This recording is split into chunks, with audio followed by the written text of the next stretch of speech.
Bom, seguindo aqui a sequência de ações requeridas, né? Agora chegou a vez do time, de fazer uma ação requerida ao time, né? Adora falar mal do Scrum Master, do Product Owner, mas vamos ver onde que os times estão errando também, onde que a gente tem enxergado que muitos times estão pecando na hora de trabalhar com o Scrum. A primeira questão é a questão do DON, né?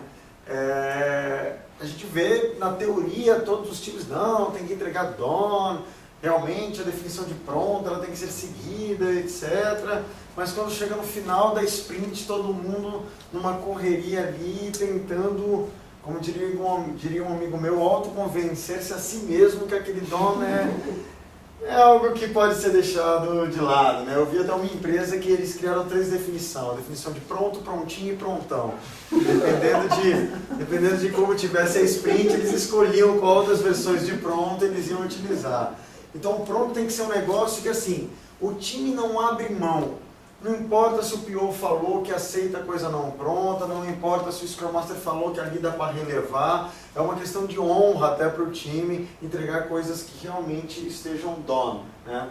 Outra coisa que a gente vê muitos times que já começam olhando para o Scrum Master assim como aquele cara chato, né? E, não, se o Scrum funcionar ou não funcionar, legal, é da responsabilidade daquele cara, então o problema é deles.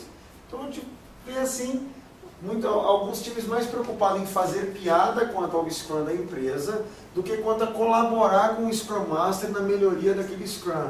Não, é mais fácil inventar piadinhas novas do Scrum da empresa ou tal, do que chamar o Scrum Master com um papo e falar, pô cara, já que as coisas não estão boas, que a gente pode fazer alguma coisa, e nas ações do dia a dia ir ajudando para o Scrum Master conseguir melhorar o processo. Outra coisa, a gente não vê muitos times colaborando também com o papel do Product Owner e respeitando a posição do Product Owner quanto à priorização. É engraçado que eu escutei até recentemente isso numa empresa, o Product Owner me falou o seguinte, pô Alexandre, tem alguma coisa injusta no ar. Eu falei, o que foi? Não, o tempo inteiro as pessoas tentam me policiar para não me meter no trabalho do time, né? O time o time tomou uma decisão técnica, PO, não se mete, que o trabalho técnico é do time. Eles sabem o que eles estão fazendo.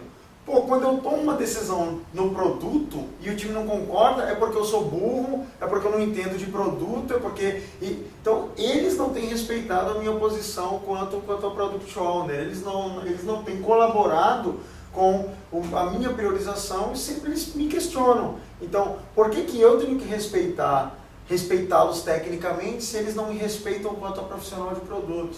Então, realmente a gente vê muitos times que querem ter esse respeito quanto às decisões técnicas, mas não procuram entender ou colaborar ou mesmo respeitar o Product Owner quanto às suas priorizações, suas decisões quanto ao produto. Você tem buscado multidisciplinaridade realmente?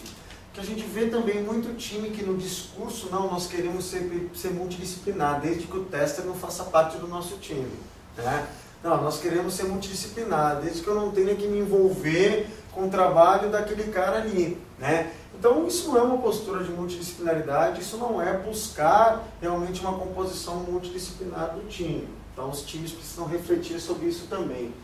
Você tem trabalhado juntos no mesmo item do Product Backlog, né? Um dos erros frequentes que a gente vê é, bom, nosso time tem 5 pessoas, entramos nessa sprint, essa sprint tem 5 itens, legal, cada um pega um e a gente segue a nossa vida paralelamente. Ora, é lógico que está claro como vai ser o final dessa sprint, correria, cada um preocupado com o seu, e a review vai ser, a minha parte está 95% pronto, a dele está 90%, a dele está X%, e não tem nada pronto. Então, times realmente auto-organizados, times de Scrum, trabalham juntos nas histórias prioritárias para ter as coisas prioritárias prontas ao final da sprint. Por mais que o Scrum Master não está permitindo, não esqueçam, é um dever do time também brigar para que o processo funcione corretamente. Então o time tem que buscar trabalhar focado no mesmo item no backlog. Tem interagido com o PO ao longo da sprint? É engraçado que eu lembro, em muitos treinamentos, assim, a gente vê pessoas de times, waterfall e tal, questionando, pô, o pessoal me trata como se eu fosse ali chão da fábrica, me passam aquele caso de uso, aquele requisito, aquela especificação por baixo da porta e querem que eu simplesmente siga aquilo que está escrito para eu fazer. Aí a gente vai para Scrum, não, olha, Scrum agora tem que ter interação com o PO, não passa mais o negócio por baixo da porta, etc. Aí a gente começa a ver comportamento de pessoas no time, pô, não dá para você me passar esse requisito mais detalhado, que aí eu já sento aqui, já faço tudo, não tenho que ficar perguntando, não tenho que ficar interagindo. Então, é necessário essa interação ao longo da sprint, os times têm que buscar isso com o Product Owner, né? Tem buscado práticas ágeis para desenvolvimento, arquitetura, teste, banco de dados. Então, na apresentação anterior, eu falei que é o seguinte, não há Scrum Master prontos, não há Product Owners prontos e não há times prontos também. Toda a nossa escola de engenharia de software foi aprendendo práticas de engenharia de software criadas por desenvolvimento waterfall. Não adianta membros de time querer vir para Scrum com as mesmas práticas de engenharia de software que eles aprenderam, que elas vão ficar quadradas aqui. Então, o pessoal de arquitetura tem que aprender como trabalhar com arquitetura incremental, por mais que tenha sido ensinado para eles na carreira inteira, que tinha que pensar naquela arquitetura como um todo, no início. Mesma coisa o pessoal de banco de dados, mesma coisa teste, então não tem jeito. Tem que se reinventar profissionalmente um pouco para ficar adequado ao desenvolvimento ágil. Vocês têm trabalhado com a velocidade em busca de melhoria ao invés de proteção. A gente vê muito time se protegendo atrás da velocidade. Não, aqui é 25 pontos, PO, e não passa mais. Velocidade não é um mecanismo para o time se proteger do PO. É um mecanismo para o time conseguir enxergar o quanto é a sua capacidade. O quanto é uma velocidade sadia para eles.